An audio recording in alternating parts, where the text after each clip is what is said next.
係 Mingo 逆天耳機音樂世界嘅負責人 Mingo。今日咧就有一個好特別嘅地方，介紹一樣好特別嘅嘢。咁特別嘅唔係特別嘅，一般咧過往我都係喺俱樂部度錄影啊或者介紹。今日咧就好特別咧，就我屋企平時聽開耳機組合嗰個地方裏邊咧呢個位置啦，去錄開嗰啲個介紹。咁但係呢個介紹咧又唔係介紹耳機，亦都唔係介紹逆天嘅成長過程，因為講過啦。今日好有趣嘅話咧，今日係介紹一間唱片公司。唱片公司就其實如果聽古典音樂朋友咧，好多都有一啲唔同嘅即係古典音樂嘅唱片，但係我唔中意嘅，可能係DG 啦、Decca 啦、EMI 啦或者 Sony 啊。咁就今日咧，其實我自己發覺個情況就係咧，響古典音樂裏邊咧，喺歐洲咧，其實有好多細廠可以咁講咧，係好有誠意去錄好多好嘅音樂俾大家。不過咧問題就話，可能即係大家都唔能夠否認嘅咧，古典音樂咧雖然不至到係一個叫做沒落，但無可否認就話佢嗰個流行嘅程度或者係聽去買唱片嗰一方面嘅話咧，其實而家真係比以前少咗。咁所以咧就相對我哋要需要揾一啲好嘅唱片公司或者成咧，其實真係幾困難。咁就我記得咧，我之前咧有趣嘅習慣就咩咧，就係嗰陣時喺歐洲旅行咧，好多朋友就買一啲買衫啊、買鞋啊、買手袋啊咁。咁我嗰時試過喺歐洲旅行咧，就買咩咧？就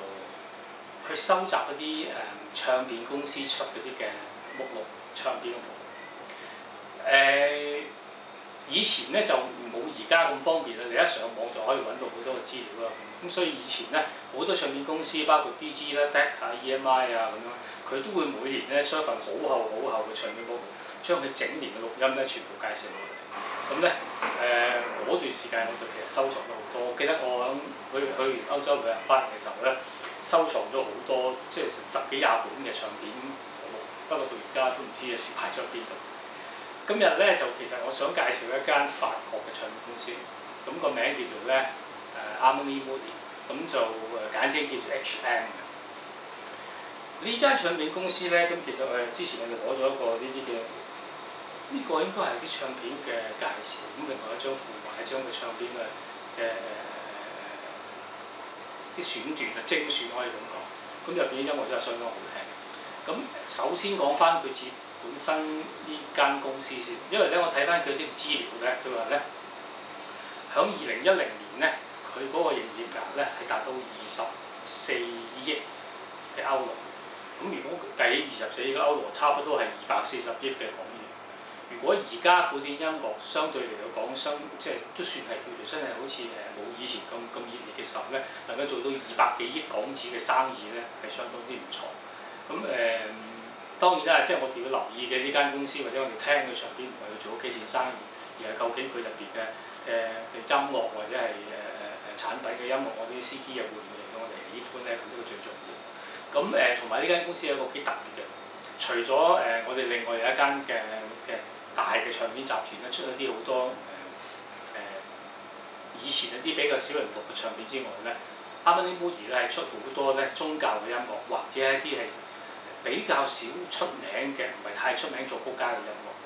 因為咧講句老實話，在商言商咧，喺其他唔同嘅大唱片公司話咧，佢多數都唔會錄呢一類嘅唱片，因為畢竟佢出呢啲唱片嘅時候咧，買嘅人唔係算太多。咁如果錄一張唱片，可能唔算買得太多或者長期嘅間公司咧有影響。咁但係 Harmony Mundi 咧，佢又好，你睇到佢整個目錄裏邊嘅話咧，我睇翻佢舊年呢個目錄，呢有本目錄，我睇翻佢差不多係出到1000張嘅唱片。咁如果一年裏邊出成1000張嘅唱片咧，當中有好多咧係一啲宗教嘅音樂啦，或者係我哋好少聽得到嗰啲嘅作曲家嘅音樂。咁其實可以咁講咧，佢作為一間唱片公司咧，做一啲推廣古典音樂嘅文化嗰度咧，佢做得相當好嘅。咁就其實有好多唔同嘅唱片啦，好似我自己買咗好多佢嘅唱片，咁一成10幾張，一晚買好多張。咁就同埋咧有一樣嘢，你聽一張唱片咧，當然佢個內容啦、演繹啦、錄音啦相當重要。第一點唔能夠否認就係咧，如果佢嗰個唱片個封套係吸引你咧，至少你唔會因為佢嘅唱片封套吸引你會買啦，但至少你會留意多少少。Harmony Modi 咧有一個相當好好嘅地方就係咧，你睇翻佢整個目錄咧，佢個唱片咧，個封套咧係好多都係啲古典啊，巴洛克或者係浪漫時期嘅名畫嚟整咗落去，又或者咧係好多唔同嘅設計啊、光影嘅投射啊、攝影啊，佢嗰個唱片嘅封套咧係相當之吸引嘅，同埋藝術價值係相當高。咁就呢個摸翻係吸引我去聽嘅。即係當然我唔會因為咁樣係買張唱片，但係當你嗰個製作首先最初嗰時，我望到嗰個製作嘅封面，如果你能夠吸引到人嘅話咧，你係容易去令到人哋去試聽啦，或者係買張唱片仲喺度試聽。咁即係表面我覺得嘅話咧，Harmony Modi 佢做咗一個好重要嘅做法就係咧，佢對每一個細節咧，當然錄音啊演繹都係重要啦。佢連一個唱片封套咧，佢係好用心去做嘅。我諗呢個係相當之重要。咁作為一個古典音樂愛好者嘅話咧，除咗你中意一個演繹，即係個錄音好啦、演繹好之外咧，如果你一張唱片嘅封套係畫得、影得靚嘅話咧，其實你嘅即係揸上手裏邊咧，做一個把玩啊、參與啊、欣賞啊，其實都係樂趣無窮。咁另外咧就話，如果你有時間上一上 Harmony Modi 嗰個網站裏邊咧，同樣嚟講咧，係少有一啲嘅網站咧係做到佢咁靚嘅。因為佢嗰個網頁你上去之後咧係相當之好，個編排啊好整齊，分類好悅目，同埋佢嗰個顏色嘅配搭咧係相當之好。咁幾樣嘢加埋咁嘅，但係當然啦，呢幾樣嘢唔重要，即係重要咧，但係唔係最重要。最重要就話佢音樂嘅演繹係點樣樣，錄音係點樣樣。咁就喺演繹方面同錄音咧，我自己個人覺得相當之好，因為咧第一我正話講過啦，佢本身有好多唔同嘅音樂家啦。係比較少去聽得到嘅，咁佢透過 Harmony Modi 佢發掘好多好嘅音樂去做錄音，俾我哋可以平時未必能夠經常有機會接觸嘅啦，或者未必經常可以有機會喺其他大廠裏邊接觸到嘅話咧，我哋都可以接觸到。咁所以我覺得就我好希望咧係介紹各位，如果中意耳機嘅朋友，即係中意耳機啦，亦中意音樂嘅朋友或者中意古典音樂嘅朋友嘅話咧，值得上去呢間唱片公司度睇睇。亦都值得去買嗰啲唱片咧去試聽。不過我自己覺得啦，唯一一個問題就係咧，佢唱片咧相對係偏貴。因為如果你自己去佢嗰個網頁裏邊去訂翻嚟咧，平均一張都要85蚊歐羅，即係差唔多要150蚊以上嘅港紙，係郵購啫噃。咁但係你喺香港買咧一樣咁嘅價錢，差唔多要160蚊至150蚊一張，咁一張唱片啫喎。咁其實真係相當之貴。